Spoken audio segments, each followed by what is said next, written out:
Day 5, 10, 10 for 10,000. I wanted to add a little bit more from yesterday's conversation about building.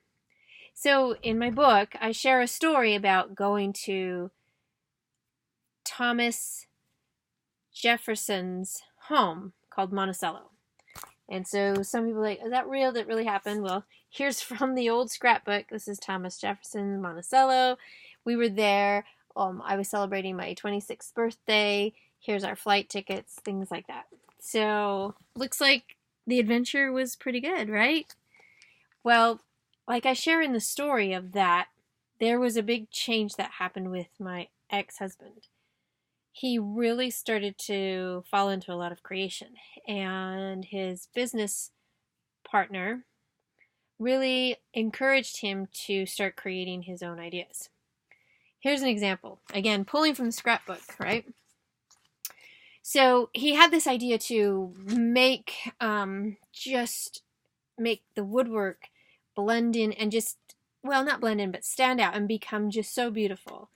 So this is one of the homes that he did. You can see the woodwork, the wainscoting.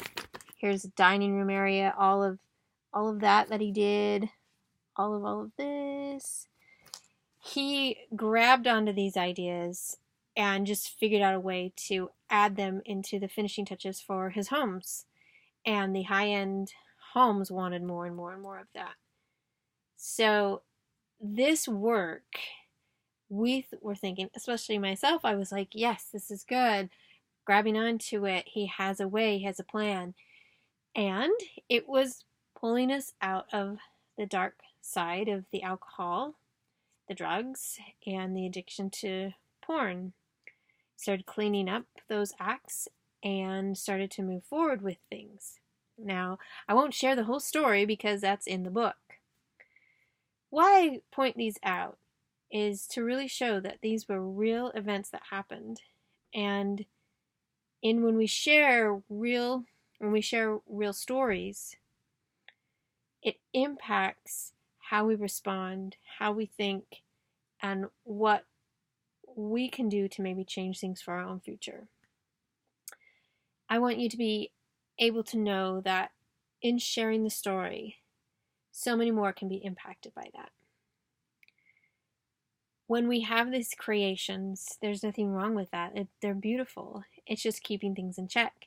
And for our family, we thought we were built on a firm foundation, together the same, and drugs and alcohol were not a part of that. That's the promise that he had made and the covenant that he had made. But things changed. And so when we were struggling in that part of our marriage, we tried to do different things, counseling and so on and so forth. But until the person is ready to change and decide that, it's going to remain. I want to give you hope and light.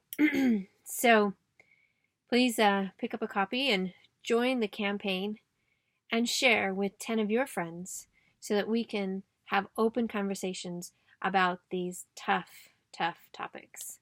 Alcohol abuse, drugs, pornography, and mental health. We'll see ya.